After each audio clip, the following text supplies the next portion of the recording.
तो hello my YouTube family, कैसे हैं आप सब। वेलकम है आपका डीप ज्ञान चैनल में। और आज हम आए हैं एक नए टॉपिक के साथ जो कि है ज्योग्राफी का chapter 2 forest and wild life resources. So friends, without wasting the time, चलिए चैप्टर को शुरू करते हैं। सो फ्रेंड्स, सबसे पहले देख लेते हैं व्हाट इज बायोडाइवर्सिटी। सो इसका आंसर है it is rich in wild life and cultivated species, diverse form and function but closely United in system through multiple network of interdependencies. Wild life मतलब animals और cultivated species मतलब plants, animals और plant से भरी हुई है और ये बहुत बड़ी है, मतलब डाइवर्स है और ये यूनाइटेड है एक सिस्टम में through multiple network of interdependencies.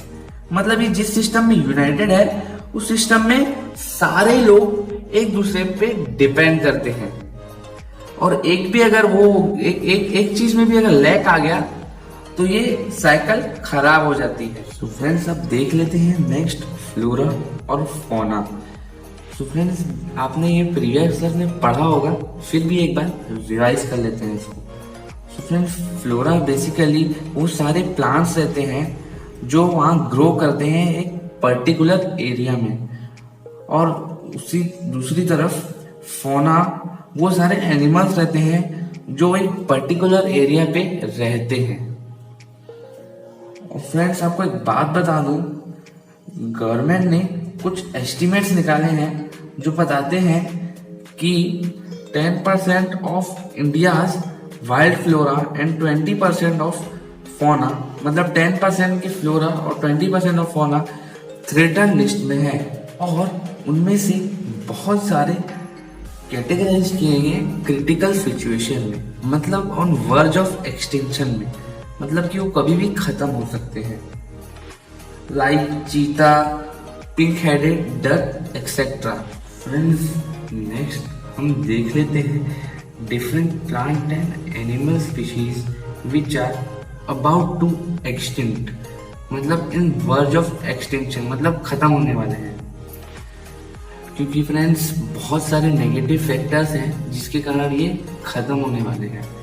So negative factors को हम इसके बाद पढ़ेंगे।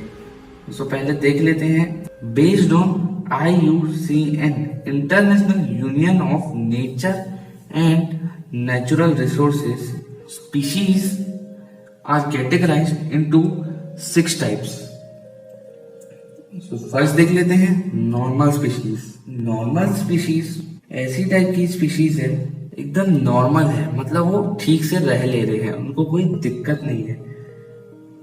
उसमें एग्जाम्पल आ जाते हैं जैसे हम डेली लाइफ में देखते हैं कैट्स, डॉग्स, रैट्स। सेकंड देख लेते हैं एंडेंजर्ड स्पीशीज। एंडेंजर्ड स्पीशीज वो स्पीशीज है जो बहुत डेंजर में है of extinction. Survival of such species will be difficult if negative factors will stay the same.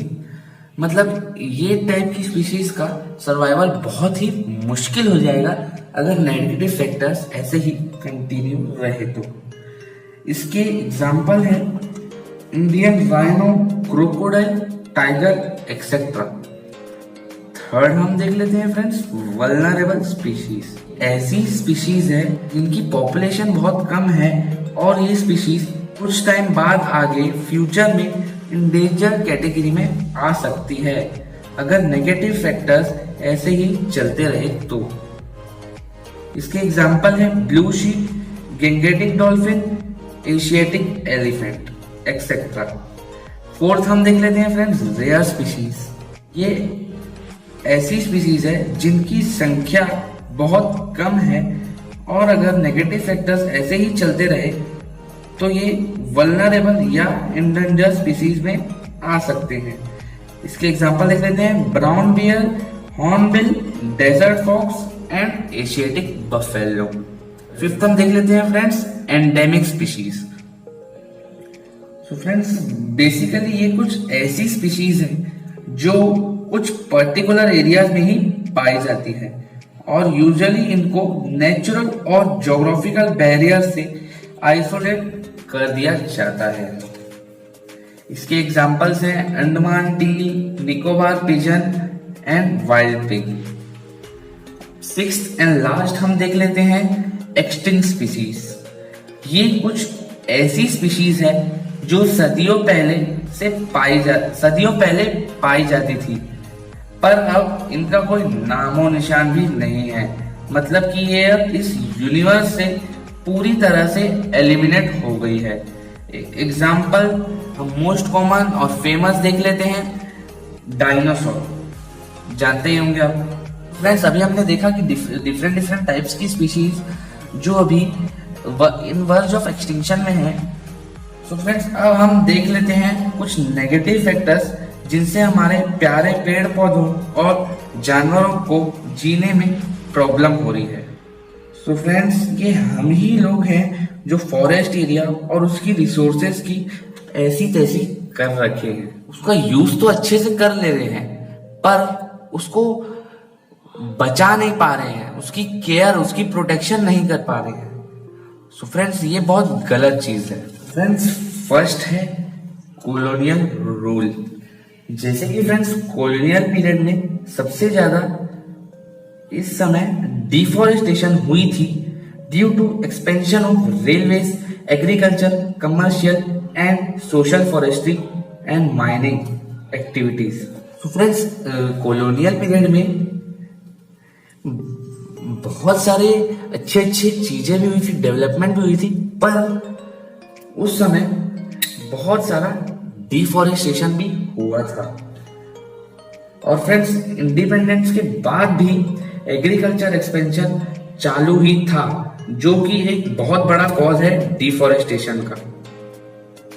Second देख लेते हैं large scale development projects.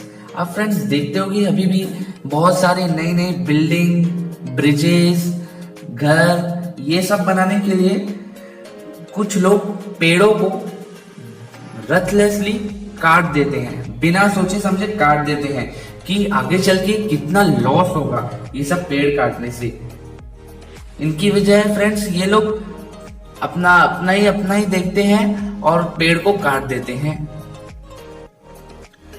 Third है फ्रेंड्स क्लियरिंग ऑफ फॉरेस्ट, मतलब कि डिफॉरेस्टेशन बोल सकते हैं आप। क्लियरिंग ऑफ फॉरेस्ट अभी भी चालू ही है, जैसे Narmada Sagar project in Madhya Pradesh. Fourth देख लेते हैं फ्रेंड्स हम माइनिंग एक्टिविटीज के कारण भी बहुत डिफॉरेस्टेशन होती है। फिफ्थ है डेवलपमेंट प्रोजेक्ट्स। जैसे कि फ्रेंड्स, नर्मदा सागर प्रोजेक्ट में 40,000 एकड़ की जमीन कंज्यूम हुई थी और बक्सा टाइगर रिजर्व में माइनिंग के कारण बहुत बड़ा थ्रेट कॉज हो गया था, बहुत बड़ी प्रॉब्लम हो गई थी। सो फ्रेंड्स, अभी हमने पढ़ लिया नेगेटिव फैक्टर्स ऑफ डिफॉरेस्टेशन, या आप बोल सकते हैं कटिंग डाउन ऑफ ट्रीज। और फ्रेंड्स, बहुत सारे फॉरेस्टर्स और एनवायरमेंटलिस्ट्स ने ये भी कहा है कि ग्रेजिंग और फ्यूल वुड कलेक्शन भी कुछ इंपॉर्टेंट रीजंस है इसके। और friends, habitat destruction, hunting, poaching मतलब अवैध शिकार, ओवर एक्सप्लॉयटेशन मतलब over use, environmental pollution, poisoning and forest fires are factors which led to decline in India's biodiversity। मतलब ये सब फैक्टर्स हैं कुछ जो इंडिया की बायोडाइवर्सिटी को गिरा देते हैं। और कुछ अदर फैक्टर्स है unequal access, inequitable consumption of resources, differential sharing of responsibility for environmental wellbeing. Friends, ये सब चीजों से जो लॉस होता है वो अमीर लोग तो कुछ हद तक झेल लेते हैं, पर जो पुअर लोग हैं उन लोगों को इसके कारण बहुत सारी प्रॉब्लम्स हो जाती है। फ्रेंड्स, कुछ विलेजेस में वुमेन लोग को खाना, पानी, सब्जी लेने के लिए बहुत दूर तक जाना पड़ता है, और इन सब रीजंस के कारण उनको और 10-15 किलोमीटर और दूर जाना पड़ता है। इसके कारण उनकी हेल्थ पे बहुत असर पड़ता है। फ्रेंड्स अब हम देख लेते हैं conservation of forest and wild life resources in India. Friends ये अब बहुत एसेंशियल चीज हो गई है कि conservation of forest and wild life resources, मतलब रिसोर्सेज को तो हम बहुत यूज कर रहे हैं पर उसकी कंजर्वेशन हम बिल्कुल नहीं कर रहे हैं। कुछ टाइम बाद ये खत्म हो सकती है, मतलब इसका एक्सटिंक्शन हो सकता है। तो फ्रेंड्स देख लेते हैं अब क्या क्या पॉइंट्स है। In 1960s and 1970s conservationalists demanded a national wild life protection program. 1960s और 70s में conservationalists national wild life protection program की डिमांड रखी थी। उसके बाद फ्रेंड्स गवर्नमेंट ने इम्प्लीमेंट कर दिया Indian wild life protection act 1972 में। फ्रेंड्स ये पॉइंट को अच्छे से याद रख लेना, एमसीक्यूज में आ सकता है। उसके बाद नेक्स्ट थर्ड स्टेप में देख लेते हैं government established national parks and wildlife sanctuaries. उसके बाद फ्रेंड्स गवर्नमेंट ने नेशनल पार्क्स और वाइल्ड लाइफ सेंचुरीज को इस्टेब्लिश कर दिया।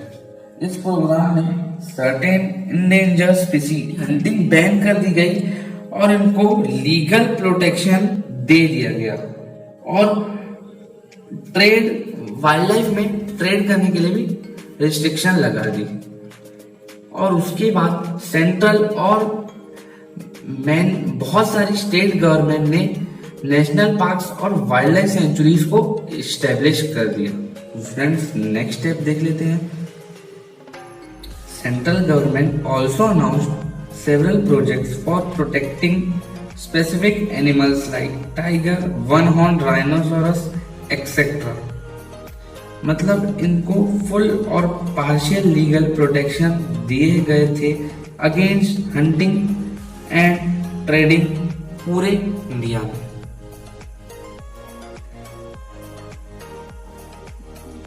और दोस्तों wildlife act of 1980 and 1986 ने several hundred butterflies, moths, beetles and one dragonfly को ऐड किया था in the list of protected species. उसके बाद फ्रेंड्स 1991 में प्लांट्स के लिए भी प्रोटेक्शन को इम्प्लीमेंट किया था। सो फ्रेंड्स इसी के साथ हमारा एपिसोड 1 कंप्लीट होता है।